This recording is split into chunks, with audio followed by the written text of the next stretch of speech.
They thought he was a myth, a relic, a ghost from a forgotten species. But when he stepped into the arena, everything changed. Rion's eyes snapped open to blinding sunlight and the distant sound of drums. His head throbbed, his lips cracked from dehydration. All he could remember was the warning siren blaring aboard his ship, a flash of plasma, then blackness. Now, he lay on hot, cracked earth, encircled by towering figures in iridescent armor. The sky above was a rich violet, with two suns burning like twin watchful eyes. This wasn't Earth. Hell, it didn't even feel like the same galaxy. One of the figures stepped forward, tall, fierce, unmistakably female. Her armor glistened with a molten hue, and her expression was somewhere between awe and disgust. She spoke in a language he didn't recognize, but the gesture was clear: stand up or be dragged. Rion struggled to his feet. Every muscle ached. As he rose, the crowd around him hissed and murmured. Their voices echoed with disbelief, as if he were some ancient creature revived from myth. They marched him through the alien city, if it could be called that. The structures were jagged towers carved from black stone, pulsing faintly with bioluminescence. Banners flapped in the wind, each bearing the crest of a stylized eye. Along the roads, more of the tall warrior women gathered, watching him with a mixture of curiosity and contempt. Inside the central citadel, Rion was chained to a stone pillar. An elder woman, draped in ceremonial cloth and armor that gleamed like obsidian, examined him like a specimen. Her attendants whispered feverishly. The word male kept appearing in their hushed tones. He didn't need a translator to understand. They thought he was extinct. Later, he was thrown into a cell carved from crimson stone, high above a vast arena. The roar of the crowd below told him this was no ordinary prison. Through a grated window, he saw the battleground sand stained with old blood, weapons glinting from every corner, and an audience hungry for violence. A holographic projection flickered on the wall. It depicted a massive figure, a female warrior with bulging muscles, fanged teeth, and war paint slashed across her face. The name below it read, Garnus. A voice mechanical, emotionless translated the announcement, Combatant Garnus versus the male anomaly. Blood duel. No surrender. No mercy. Rion laughed dryly. Of course. He survives crashing onto an alien world, only to be fed to some bloodthirsty gladiator giantess. The universe really had a sense of humor. He spent the night fashioning crude armor from scraps in his cell. His mind raced not just with fear, but with strategy. He couldn't overpower whatever Garnus was, but maybe he could outthink her. At dawn, the guards came. Two towering warriors in jet black armor led him down the corridor. As they approached the gate to the arena, he could feel the vibration of the crowd's chant. The gate opened. Light exploded around him. Cheers, screams, and drums merged into a chaotic storm of sound. The sand burned his feet. Across the arena stood Garnus, just as monstrous as her image, and twice as terrifying in person. She grinned, revealing teeth like daggers, and slammed a massive warhammer into the ground, sending a tremor through the sand. The announcer's voice echoed across the arena, "Begin." Rion took a slow breath, crouched low, and ran toward the impossible. Everything after that would become legend. The impact of Garnus's hammer shook the entire arena. Dust burst into the air. Spectators roared. Rion barely rolled to the side in time to avoid being reduced to pulp. Her warhammer slammed into the sand with a force that sent a ripple through the ground, almost knocking him off balance again. She charged. Towering over him, Garnis was a mountain of muscle and rage. Her every step thundered with lethal intent. The war paint slashing across her face made her look more beast than woman. And yet, her eyes were sharp, watching him, testing him. Rion knew brute force wouldn't win this. He wasn't here to outfight her. He had to outsmart her. He dodged again, barely missing a swing that would have taken his head off. Her movements were powerful but wide, predictable. She was used to fighting opponents who tried to match her strength, not ones who danced around her like wind. He led her in a circle, kicking up sand, letting her tire. Every missed strike left her breathing heavier, angrier. The crowd began to shift from laughter to intrigue. A few leaned forward. This wasn't going how they expected. Rion feinted left, then dove under her next swing, slicing across the back of her leg with a sharp piece of jagged scrap he'd tied to his wrist. Garnis roared in pain and fury. She turned, faster than he expected, and backhanded him across the arena. The blow sent him sprawling into the sand, the wind knocked from his lungs. He struggled to rise, stars dancing in his vision. Garnis stomped toward him, limping slightly, blood trailing from her wound. Her voice boomed across the arena in a guttural challenge. "Why do you run, little shadow? Stand and die." Rion coughed, wiped blood from his mouth, and grinned. "Not my style." She lifted her hammer again, but this time he was ready. As she brought it down, he rolled toward her, beneath her arc, and drove the sharpened edge of a broken spear into the exposed joint of her armor just under the ribs. Garnis howled. She dropped to one knee, gasping. Her hammer slipped from her grasp. Rion didn't follow up with another blow. He stepped back, chest heaving, watching her.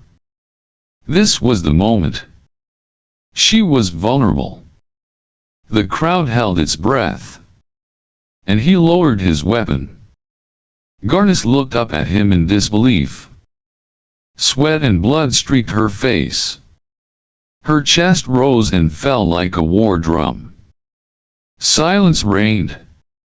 Then, slowly, she knelt. Not from pain but from choice. Before thousands of stunned spectators, Garnis placed a hand to her chest, then to her four-day salute of surrender. Then, she leaned forward and pressed her lips to Rion's. The arena erupted. Gasps, cries, chaos. A male, no, the only male, had not only survived the arena, but tamed the beast of blood.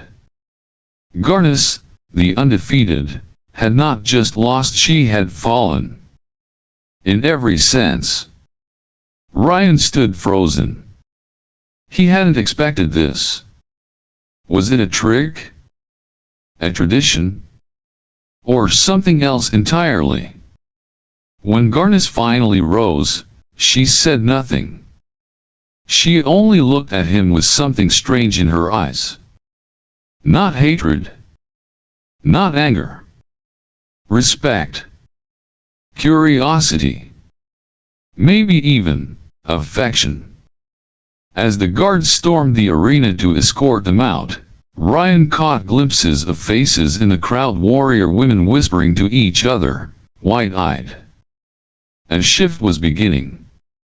In the cell that night, he sat alone, trying to process it all.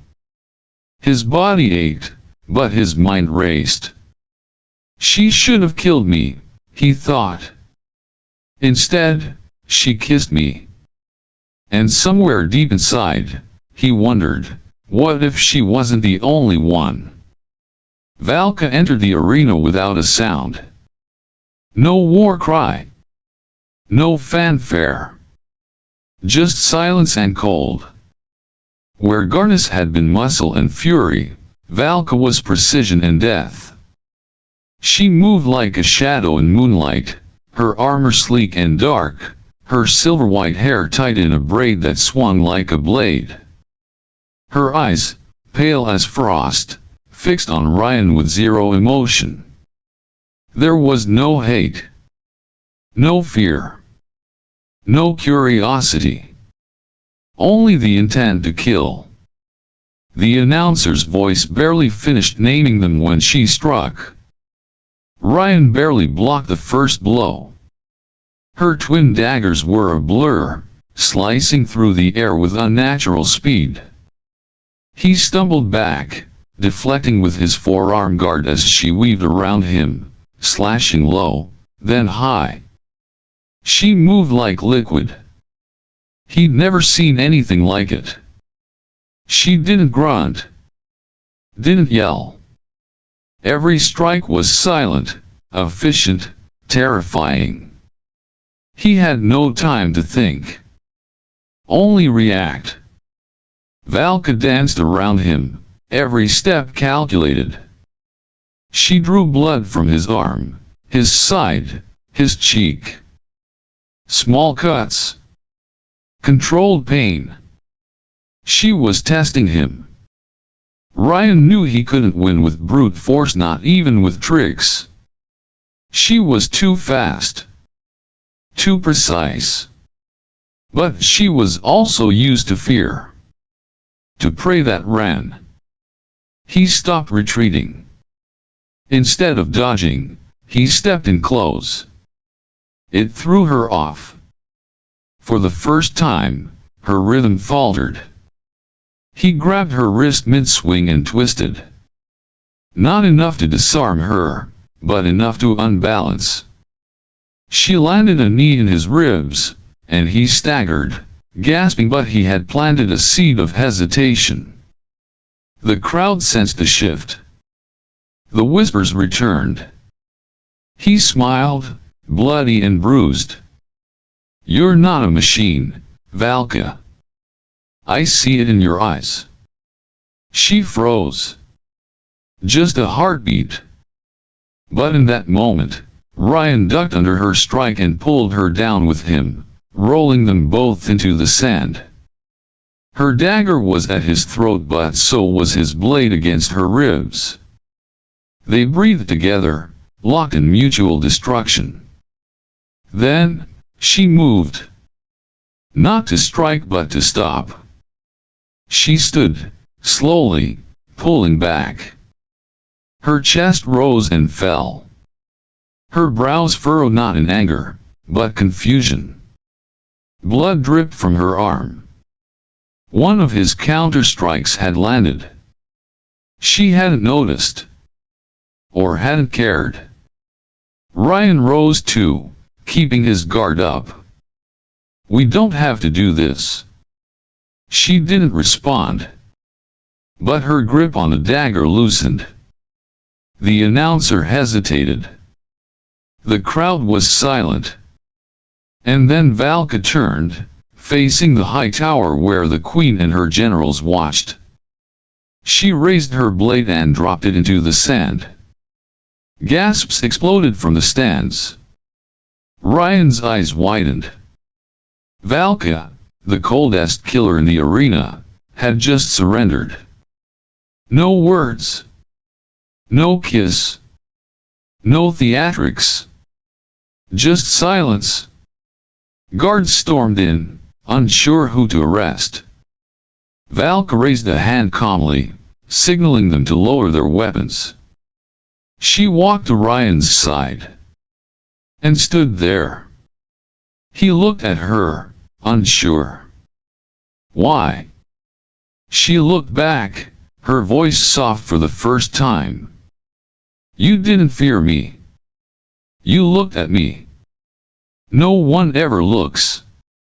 That night, as they returned to the cells, Valka walked beside him without chains. She said little. But when they passed the other prisoners, she raised her chin. He is not to be harmed. I will kill the first who tries. And no one questioned her. Inside his cell, Rion sat, cradling his sore ribs. Valka remained at the door, back to the wall, arms crossed. You don't have to stay, he said. She didn't answer. But she didn't leave. And in the silence between them, something began to melt. The horns of the arena blared with a different sound that morning, richer, regal, sharp like glass drawn across marble. The crowd responded in murmurs, confused. It wasn't a battle cry. It was an announcement. Then she entered. Zarya, the daughter of the queen. She wore no helmet.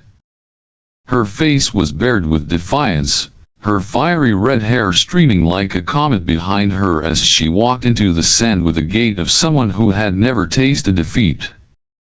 Her armor gleamed gold and crimson, adorned with symbols of royal blood. In one hand, she carried a curved glaive, elegant yet deadly. In the other, she held nothing in open palm, as if daring the world to touch her. Rion, already bruised from his battles, stepped forward into the sunlight. His ribs ached, his arms were wrapped in rough bandages, but his eyes were clear. He recognized royalty.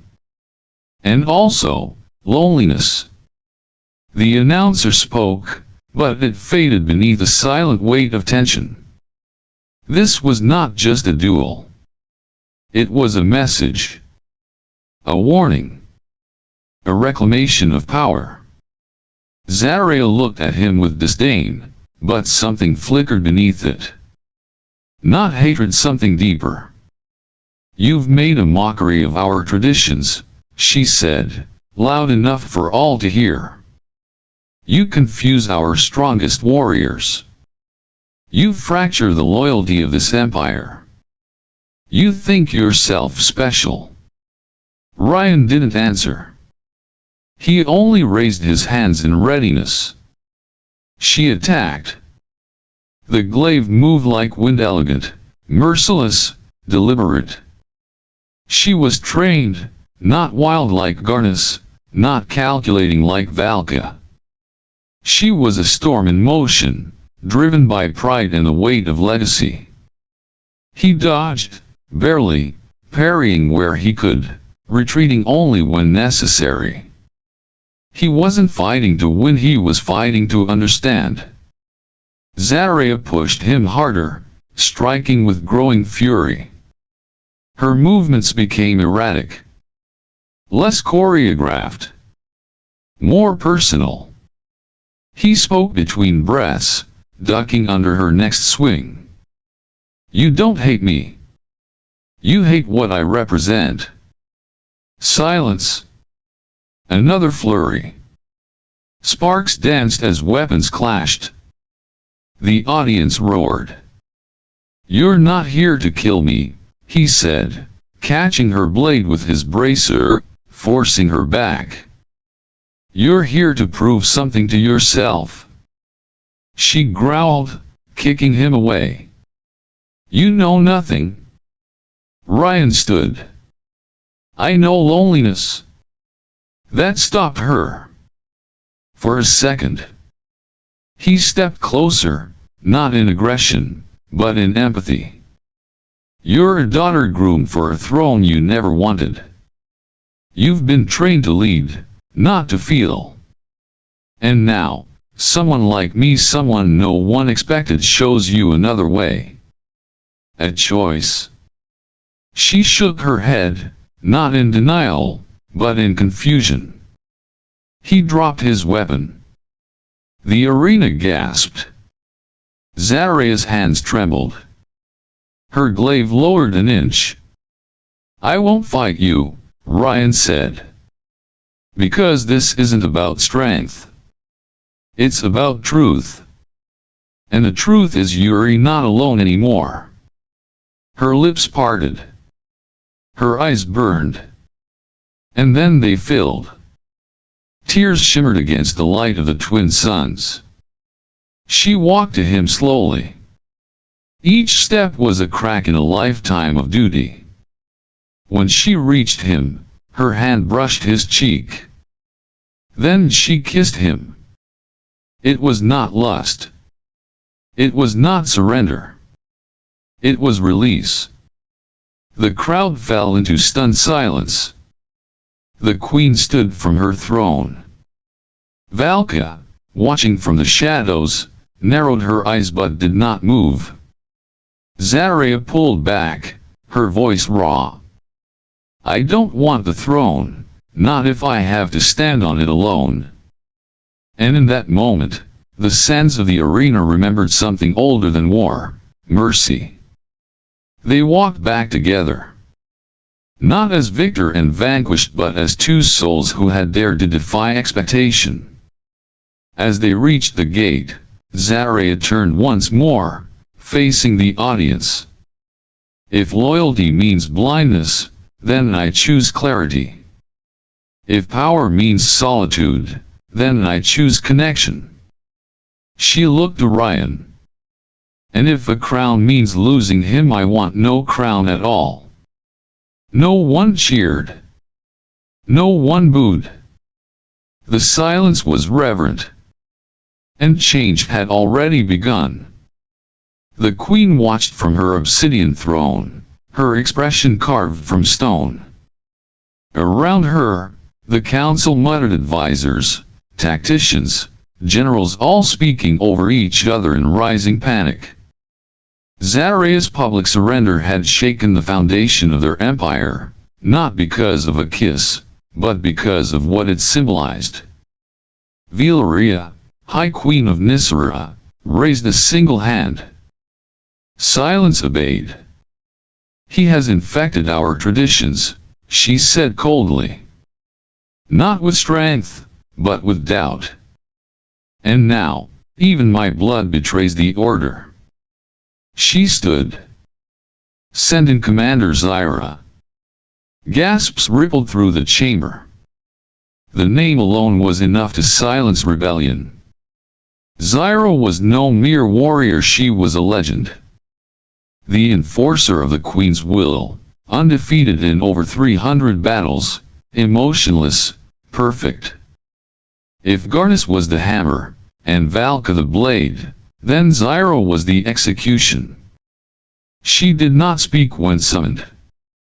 She only bowed once and marched into the corridor, armor clicking like clockwork. The arena roared as the name was announced. Rion, standing once more beneath the scorching twin suns, breathed slowly. Each time he returned, the stakes grew higher. But this time, something felt different. Zyra entered like a ghost in steel. Her armor was matte black, form-fitting, every piece tailored for efficiency. No flourish, no color, no ceremony. Her face was hidden beneath a helm that bore no insignia. Only two glowing eyes stared from within. She didn't speak. She didn't hesitate. The battle began with a blur. Rion was driven back instantly. Her strikes were mechanical, perfectly timed, inhumanly fast. No wasted motion. No gaps. He couldn't talk his way out of this. He could barely survive it. She forced him to the ground within seconds. Her blade pressed to his throat, stopping just before blood. But she paused. Just for a heartbeat. He felt it. That moment of hesitation. Artificial. Then he saw it, barely visible, beneath the armor's neck joint, a pulse of blue light, rhythmic, embedded. A control node. His mind raced. She wasn't fighting, she was being driven. With a desperate twist, he broke free, rolling across the sand, then launched a blade from his boot. It struck the node dead on. A spark. A flash. Then stillness. Zyra staggered, dropping her weapon. Her body seized, then collapsed to her knees. She clutched her head, fingers clawing at the helmet, ripping it off. Her face was angular, beautiful but haunted. Pale scars lined her temples, the aftermath of years under control. She gasped like someone waking from a nightmare. Rion stepped forward carefully. "Are you free?" Zyra blinked, eyes darting, trying to process. The roar of the crowd faded in her ears. Her breathing slowed. I wasn't supposed to feel. Tears welled in her eyes. They made me forget everything. My name. My choices. I was their blade. Rion knelt before her. "You still are. But now it's yours to wield." She looked at him, truly looked at something inside her cracked. Not like ice, or stone. Like chains. She lowered her head, and to the shock of thousands, Zyra the Queen's perfect soldier knelt not in defeat, but in devotion. "You are the first I've ever seen," she whispered. "And the only one worth seeing." The Queen, watching from her tower, did not rage. She did not scream. She turned. And for the first time in her rule, Rion knew what fear felt like. They gathered under moonlight, four shadows that once stood apart, now drawn together by a force none of them could deny. Garnis, the colossus with the heart of a lioness. Valka, the blade forged in silence. Zarya, the flame-born heir who turned her back on a crown. And Zyra, the ghost freed from her chains. Together, they stood before Rion, their armor scarred by battle, their eyes unwavering. The bond was unspoken, but unbreakable. Valka was the first to speak. "We're not sisters by blood. But we have bled for him." Zarya nodded. "And we will again." In the days that followed, they moved in the shadows of Nisera, freeing those who had once been controlled gladiators, prisoners, and warriors long stripped of choice. Zyra led them through secret corridors of the arena complex, knowing every passage, every weakness. The rebellion did not begin with war, it began with whispers. Rumors spread through the barracks, across the cities, into the minds of the disillusioned. The man who survived Garnis. The man who softened Valka. The man who kissed the princess. The man who freed the blade. He became more than a man. He became a symbol. They called him the Heartbreaker King. A man not defined by conquest but by connection. As the sisterhood moved, they were met with resistance, loyalists still clinging to the Queen's order. But Garnis broke their walls. Valka silenced their assassins. Zarya turned allies with a single speech. And Zyra, for the first time, fought not for commands, but for choice. Each warrior freed became part of the storm. In hidden chambers, they forged their pact. They called it, the Oath of the Blades. To defend Rion. To end the reign of forced obedience. To give Nisera back its soul. And Rion, who had once been a stranger in chains, now stood among them, no longer the outsider, but the center. He did not lead with orders. He led with stories. He listened. He remembered every name of the women he had faced, and those he had freed. He asked for nothing, yet they gave him everything.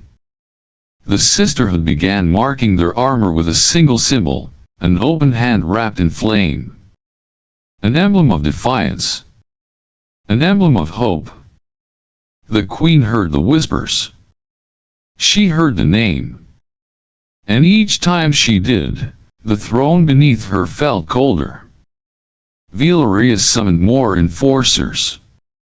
More technology. She built walls higher, chains stronger. But the people no longer looked to her tower. They looked to the sands. Where he had stood. Where they had knelt. Where hearts had broken and been remade. And so, the sisters of the sword marched. Not behind a crown. Not for glory. But for the one who showed them they were more than weapons. They marched for the Heartbreaker king. The skies over Nisera burned crimson as dawn broke. Smoke curled above the towers of the citadel, not from ritual fires but from revolution. The sisters of the sword stood at the edge of the grand arena, their armor reflecting the flames that danced along the shattered walls. Behind them, hundreds of freed warriors waited in silence, no longer gladiators, but soldiers of a new cause. Rion stepped forward, his eyes scanning the familiar ground where he had bled, where he had been mocked, where he had changed the hearts of legends. The arena that once enslaved had now become the gateway to freedom. They stormed the gates. Garnis led the charge, breaking down reinforced barricades with sheer force. Valka moved like a phantom through the chaos, disabling traps and guards with surgical precision. Zyra coordinated flanking strikes, turning the enemy's tactics against them. Zarya rallied the hesitant with fierce words and unwavering presence. And Rion moved among them not as a warlord, but as a beacon. The battle raged for hours. Steel clashed with steel. Cries echoed off blood-stained stone. But for every fighter who fell, two more rose in their place, carrying the fire of rebellion. Finally, the inner gates opened. Queen Valeria descended from her tower. She wore ceremonial armor deep violet laced with silver, ancient and elegant. In her hand, she carried no crown. Only a blade older than the citadel itself, forged in the founding days of Nisera. Her face bore no fear. Only fury and something deeper. Regret. The crowd parted. Rion stepped into the arena to meet her, flanked by his sisters in arms. But he held up a hand. This is mine. They obeyed. Valeria approached with slow, precise steps. Her voice was calm. You think you've undone me with sentiment.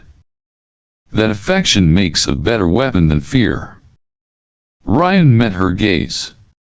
Fear breaks loyalty. Connection builds it. They fought. Valeria was unlike any opponent before her. Her strikes were disciplined, powerful, and painfully efficient. Rion could barely keep up. Every blow carried the weight of a ruler who had borne centuries of solitude.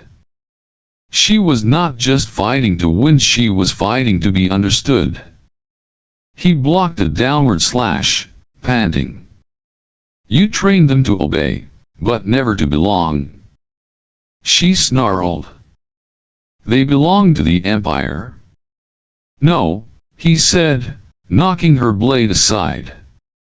They were used by it. The duel pushed both to their limits. Rion stumbled, but found balance. Valeria struck true, but faltered when he looked at her not as an enemy, but as a person. He dropped his sword. She raised hers to strike, but stopped. He didn't flinch. He just looked at her, unarmed.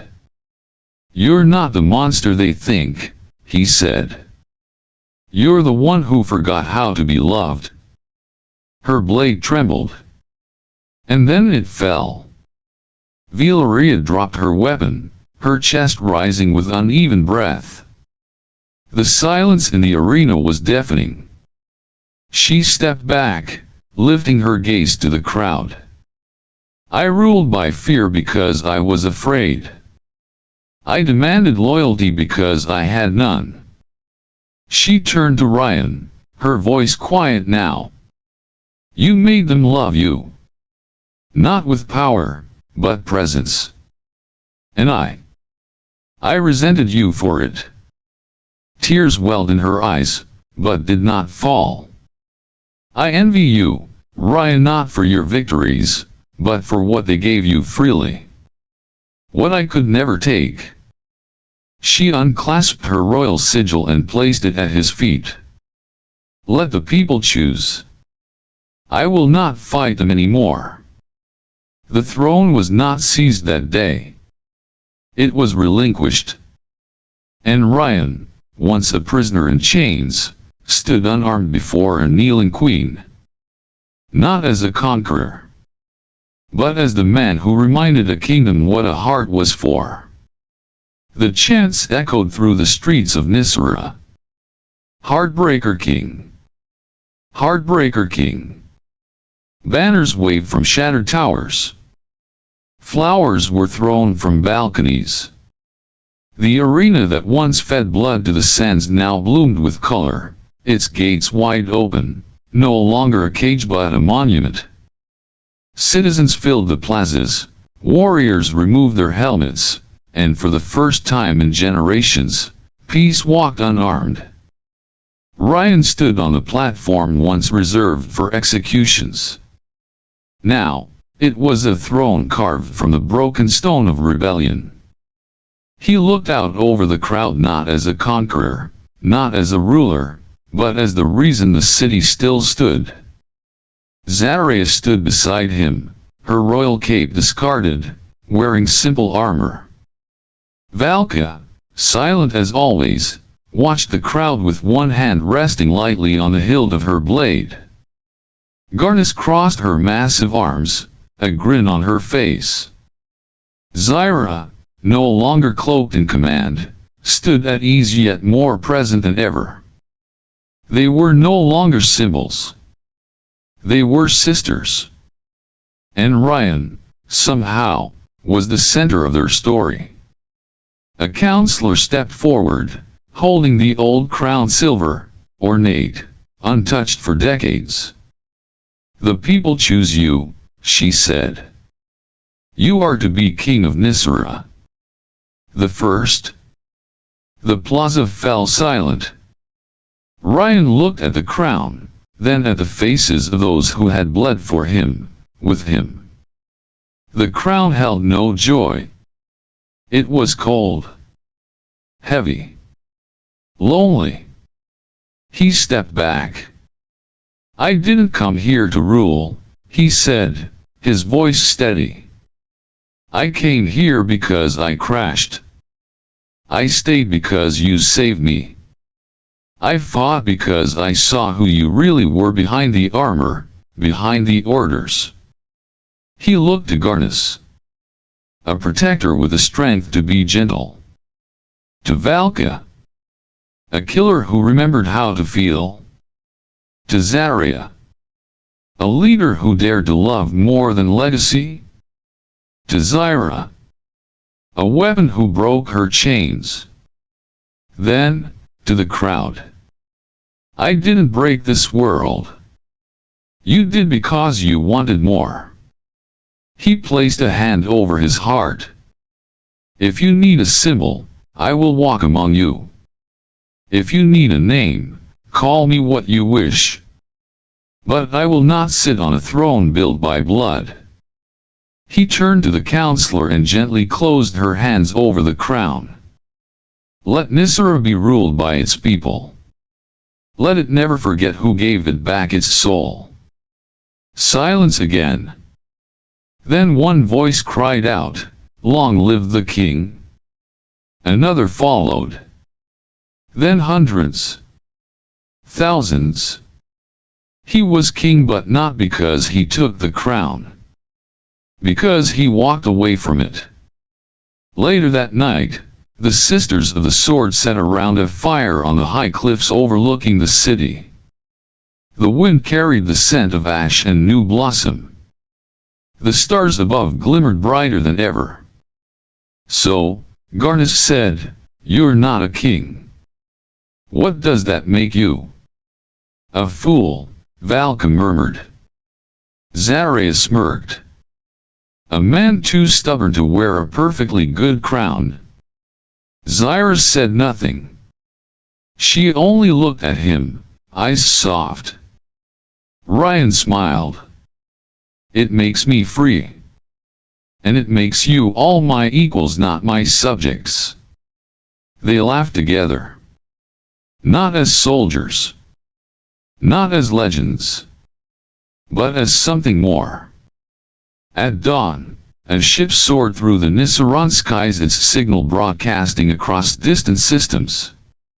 Footage of the rebellion, of the Queen's surrender, of Rion's refusal of the throne spread like wildfire.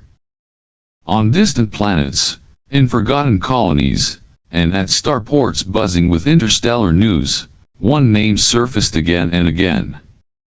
Rion. Some called him a miracle. Some called him a myth. But all agreed, he was the man who broke an empire without lifting a sword. He was the man who chose love. And in the final moment, as the sun rose behind him and the sisters stood at his side, Rion looked at the city that had once caged him and whispered, "I do not need to rule with power, when I've already ruled with love."